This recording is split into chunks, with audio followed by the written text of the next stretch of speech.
came like a king and left like a legend. Zero people. That's one of the most stupid questions. Zero people. I play all my season. Wash shit. Welcome, listener. Welcome to European Tuesdays. We're going to discuss everything ahead of us for the last match day of the UEFA Champions League. Who's going to the last 16, who's going to Europa League, and who's going to stay out. A lot of mouth-watering clashes ahead of us. And this and much more in today's European Tuesday. Hello, guys. Welcome to the Worst Football Podcast. In today's episode, we're going to discuss the European game, the Champions League, and what we have in front of us. So, Marco. Hi, Marco. Hey, Alex. How are you doing? Very well. And we also have Ste. Yeah, glad to be part of the Worst Football Podcast. Quite an achievement, you know. Yeah, you start from the best, you move to the worst. And yeah, speaking about worst and best, let's discuss this week's Europa games. We have here a lot of interesting stuff ahead for Champions League this week. Let's start alphabetically. Well, in the Group A, we already have Bayern through. But now we have an interesting match happening in Salzburg where Red Bull will play against Atletico. How's it looking for you, Marco? I mean, Atletico are flying in the league and they're right on the ground in the Champions League. Yeah, flying in the league, really struggling in Champions League. They had 3 draws in a row, plus a win and a loss over the last 5. Definitely not a strong performance. However, Salzburg has had almost the opposite result. So coming from 3 points, only getting 1 on the last game with 3 losses in the middle.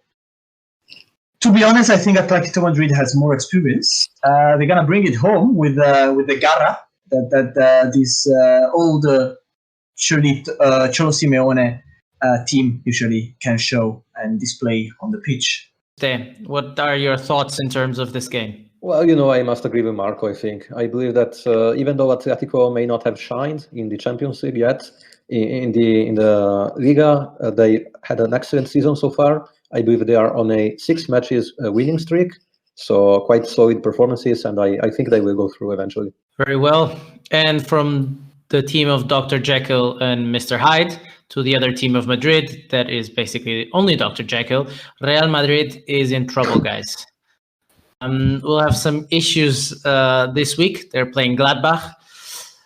Not the rosy season that the Madriditas were thinking, right, Ste? Yeah, definitely. Man. I actually feel bad for Los Blancos and for Zidane especially, because we know that at Madrid they don't give a lot of trust to managers who don't win so often and very soon. So I'm afraid that something might change very very soon in the bench for Los Blancos. What do you think? Isn't really a surprise though. Isn't really a surprise.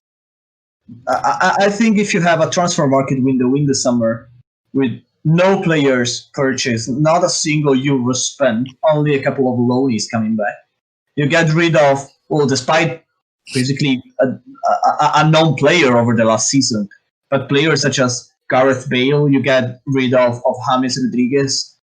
It's clear that they want to invest a lot of money in the upcoming future, but I think this was pretty much expected. Well, I know I said it 100 times, but I'm going to say it once again. I believe that after Ronaldo left, something broke within Real Madrid, and also Ronaldo gained nothing from leaving Madrid. It is true. But the other issue we also need to discuss is what happens with Inter. I mean, they're having a lot of issues in terms of their performance in Europe. And I mean, in the league, at least they're behind still AC Milan. So how is the perspective of Inter, Marco? I think when we talk about a team that is struggling in creating the gel between the player, as we did for Real Madrid, we definitely also need to talk about Inter. Extremely expensive transfer market window over the past 2 years. They clearly expect Conte to win the league and get extremely far in the Champions League. Currently, they're last. This is a failure for what was the initial expectation. No matter how the last games go, I think they should have done more. The way they are treating players that were expected to be key, such as Eriksen, doesn't help. I think it's not a good situation. Then again, they have Lukaku up front. They have Lautaro Martinez. They have the capability to do well. It's just they need to show it. And Very is it- well, very- Can they still do it, or is it going to be too late, guys, for Inter to show it in the Champions League? Because I'm afraid at this point it might very well be too late. There are not a lot of combinations through which they can still pass the turn. Yeah, true. I mean, they're scraping the barrel basically. I think they put it one game too late, to wake up, and that has to. It's going to be the death of Inter in this. The issue now is, well, will Inter want to do an Europa League? I'm not sure. I'm not sure if they'd even prefer to be fourth than to be third. That's going to be an interesting stuff for Conte to solve.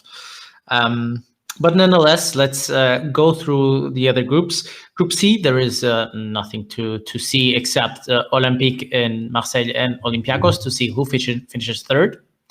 Finally, Marseille with a win and a goal, which didn't happen for this season yet. And then Porto in second and City in first are confirmed. In Group D, Liverpool will go through as first. They're going to play Midtjylland. Now, unfortunately, one of the other two has to go down to Europa League, and that's really sad. It's one of those groups where you'd wanted to have three teams going through between Atalanta and Ajax. Atalanta just needs a draw. Ajax will need a win. How is it seen in Italy, Ste? Atalanta, is it still everyone's favorite fairy tale? At the beginning of this year, I was saying that Atalanta will have the best season, but now they're not doing so good anymore. So maybe this is why we're called the worst football podcast ever. but still, Atalanta, quite a delusion, I would say, this year. And perhaps they can still win against Ajax, but we'll see if they do what they do in the eliminatory stages. Yeah, it's, as you mentioned, Alex, it's quite weird to see two of the most beloved team of the past two Champions League, I would say, facing against each other. But I need to agree with Stefano. The form of Atalanta is not good. They have two key players, I would say, if you look at Atalanta. And the two key players are Zapata up front and Gomez on the wing. Now, Gomez has just got out from a quite strong fight with the trainer, Gasperini, because they weren't agreeing on a sub and on the way that Gomez was playing. Zapata is terribly out of form. Stefano knows something about it as he has Zapata in the fantasy football. Don't mention it, please. So he still had nightmares, and I think Gasperini and Atalanta supporters have nightmares as well of the very poor performances that Zapata is putting on the pitch recently. I don't see Atalanta doing well. However, we also need to think about how Ajax is playing. Ajax has very offensive wingbacks. Atalanta has amazing, probably one of the best wing plays in Europe. So that can be definitely a point where Atalanta can score points, can score a goal against Ajax. And I wouldn't be surprised not seeing Zapata up front and seeing someone like Lammers if he gets back from the first minutes. I think Atalanta needs something different right now. But the wing play should still be the winning key for this game for them. I still see Ajax up front. Very well, guys. Very well. And then on Group E, nothing to discuss in that sense with, surprisingly, because we didn't anticipate this, Sevilla not going to Europa League. This is, I think, a shock. They're going to proceed to the next stage of the Champions League, which no one was prepared for, and alongside with Chelsea. With Krasnodar and Rennes still seeing if they're who's going to go to Europa League. Then finally, and let's give Marco his stage to discuss the amazing match between Lazio and Club Brugge. So apparently, Lazio cannot lose. Correct. That's it. Correct. Please discuss. interesting group, probably the weakest group of the whole Champions League.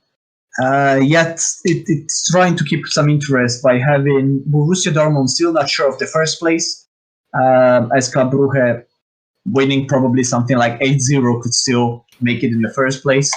But jokes aside, Lazio Brugge is going to be a key game. Both teams coming from not so convincing recent performances. Started quite well, then slowed down. Between the last 2 games, 4 points for Lazio, 3 points for Club Brugge. We're gonna see. Lazio is definitely in a better situation physically as the first game of Club Brugge when we just scraped a win. Because we had literally 12 players to play and the rest was from the under 21. We still managed to get a draw there. Let's see how it's gonna be with the full team. I have high hopes, of course, and it would be quite amazing to see Lazio going through. But Brugge shouldn't be seen as the underdog in this game. Let me put it that way. Very well. And from Lazio's moment of the week, let's go to another interesting game: Dynamo Kiev against Ferencváros. They're going to decide basically who goes to Europa League, because unfortunately there is a Barcelona Juventus, which no one cares about, because it doesn't change anything in the maths of this group. That's one of those where I'm sorry that it was structured like this, that the last game is this one. It should have been earlier. We would have had a lot of interest to see Ronaldo against Messi. Finally. Yeah, I totally agree. It's always good to watch a nice Juventus-Barcelona, especially when Barcelona kicks the ass of Juventus, which I enjoy particularly. But anyway. Yeah, the interest is all completely gone. But the interest is not gone from the Red Bull Arena. Well, we're going to have on Manchester United against Red Bull or Rasenballsport Leipzig before we get sued. That's going to be an interesting one, all right, to see who goes through. All of the 3 top teams in the group alongside PSG on 9 points. PSG will play against Istanbul Başakşehir, which is in theory the easiest game, and might go through because of that more easily than the others. Leipzig will have to win against United. So what are the odds there? It's going to be tough. I remember at the beginning of Group H, I predicted that PSG and Leipzig would make it eventually, and United would go to Europa League. But now it's harder for Leipzig because of the past matches and score differences. So I believe that maybe, I don't know, a kind of a draw or United win could allow United to proceed forward in the stage. I think that United and Leipzig are coming quite even in this game.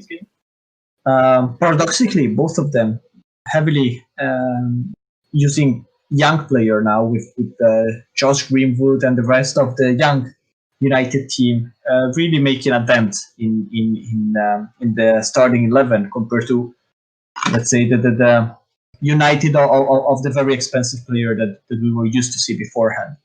However, my dream is seeing Istanbul winning and Leipzig and United drawing. I think that would just be so juicy as the last game. Would make everything so excited.